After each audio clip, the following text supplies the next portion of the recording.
Catat baik-baik. Ada 5 pilar tirani kekuasaan. 5 pilar tirani kekuasaan ini saya ambil dari perkataan seorang ulama dalam tadabburnya. Sa'ala sa'ilun bi'adzabi waqi'. Kalau kekuasaan sudah sampai pada puncak tirani kekuasaan, kadang dia nantang Tuhan. Bukan cuma melawan, tetapi menantang Tuhan agar Tuhan mendatangkan azabnya. Dan kalaupun azab Allah datang, tetap saja dia remehkan biasanya. Apakah bencana alam, ataukah kebanyakan hutang, ataukah penindasan dari negara lain akibat kebanyakan hutang, dia tidak mampu merasakan. Pertentangan di antara masyarakat, serangan kepada penguasa, dia tetap dengan semua kebebalannya. Kalau kita bicara kekuasaan biasanya sangat erat dengan Fir'aunisme. Nah disinilah dalam kisah tentang Musa dan Fir'aun ada 5 pilar tirani kekuasaan itu. Kediktatoran, kekejaman akan merajalela kalau yang 5 ini ada pada satu kaum. Yang pertama adalah raja yang zalim, yang berlaku semena-mena, yang tidak mengindahkan kepentingan rakyatnya dan semata-mata mengikuti hawa nafsu dan emosi kekejamannya. Dan ini diwakili oleh Fir'aun.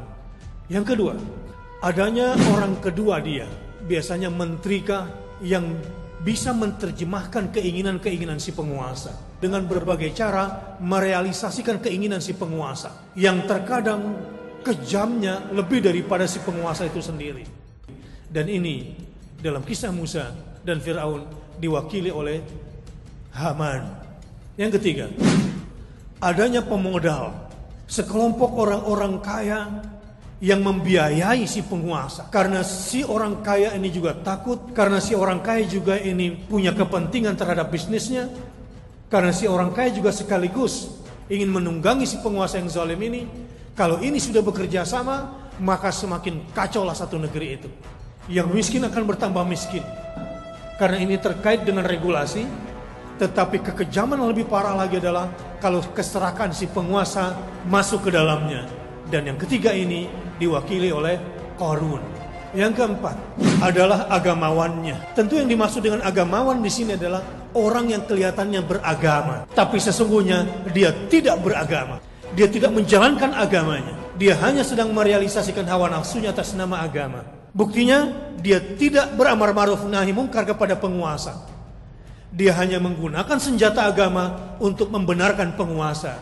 Dan biasanya agamawan seperti ini penjilat dan pengecut biasanya untuk berlidah tajam kepada penguasanya. Karena tidak ada keberanian untuk amar ma'ruf nahi mungkar.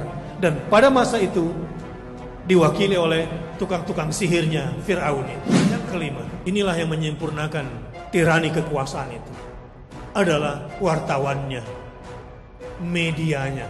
Adalah media-media yang tidak pernah mau meliput kepentingan rakyat. Dan biasanya baik jurnalisnya maupun lembaga medianya terdiri dari orang-orang yang melacur secara intelektual, penakut secara nyali, dan bukan pembawa kebenaran.